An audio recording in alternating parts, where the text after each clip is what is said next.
Kuki Village Chipna ngasi ZUFK gi miyoisingna Kuki Village kaya mai tharamba adu pung kunmarigi manungda surrender tawgadabani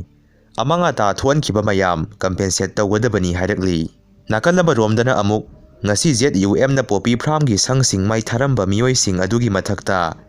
Manipur government na pung kunmarigi manungda action lawdrabadi Kotuna National Highway animakta January gi tang 18 ki ahingdagi total shutdown tawgani hairi Coordinating Committee on Manipur Integrity samna kokomi haina khangnaba sigi maikaidagi serola mathorokli madudi hiram Manipur kanba khongsata saru yabinaba haijaba ikai khumnajaribi adongi mafamda Coordinating on Manipur Integrity kokomi gi maikaidagi noromna wafam kharadang thamjari madudi Haukiba 2023 May ahumdagi lamdam asigi yelhau furup singda Sinkuki nako terrorist singna apongba landa ama chatharakiba misi mina asok apan kaya nanghanduna Manipur thugaina ba honariba asigi wakhairon ama leitana lakli thokliba irang asi India lenga ki aronba agendan oirambadagi ngasidi miyam hubna India gi policy amagi makhada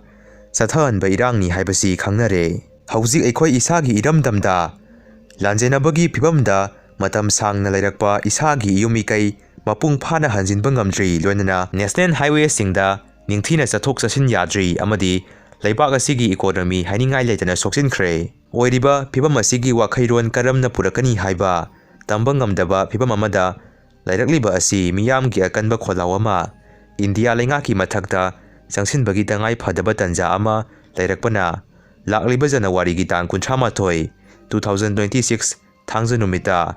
Manipur kanba khongsat miyamgi asauba khongsat amaga loinana miyamgi mifam ama imphanda pangthokjagani hariba miyamgi khongsat amadi miyamgi mifam asida leibak miyam maru oina lamdam asigi club organization maira paibi mahiroi laingak amadi lanai sinpham khudingmakta sinpangbiriba khwai punamakna saru yabinaba kokomi gi maikaidagi paujen pijari haina zero asida phongdokli Athuba matamda Manipurda popular government lama semlagani haina MLA Govindas na phongdokre ZUFK na mai thadoklamlaba Kangpokpi Songlung village ki oikhiba phibamni ITLM na CRPF assistant commandant Bipin Winsanda Sauriya Sakra pibada condemn torokli hatkhiba kuki zo miyoi tara adu misam tribal ngaktani haina phongdorokli social media da kuki khunmai thabada NSNIM yawi haibadu aranbani